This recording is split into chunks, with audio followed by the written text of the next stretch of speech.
अ, ये स्लाइड मैंने शेयर की है जो पौधों के अमल के बारे में है कि किस तरीके से पौधे जो हैं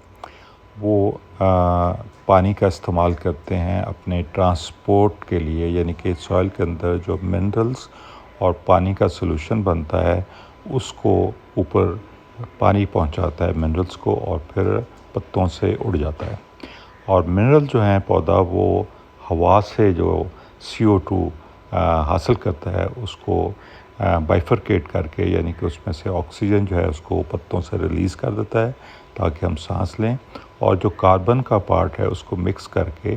इन मिनरल्स के साथ कुकीज़ बनाता है। और कुकीज़ जो है अपने लिए इस्तेमाल करता है, आगे रिप्रोडक्शन के लिए इस्तेमाल करता है, और उसके बाद वो सॉइल के अंदर तकरीबन 50% कुकीज़ जो हैं वो डिपॉजिट हो जाती हैं माइक्रोब्स के लिए और सस्टेनेबल सॉइल कार्बन के तौर पे सॉइल के अंदर। इस स्लाइड को बहुत ही एहतियात से एक एक पॉइंट को समझें, और अगर कोई क्वेश्चन हो तो मुझसे पूछें, क्योंकि इसको अगर आप समझ गए तो आप फ्यूचर का एग्रीकल्चर बहुत अच्छे तरीके से कर सकेंगे। शुक्रिया।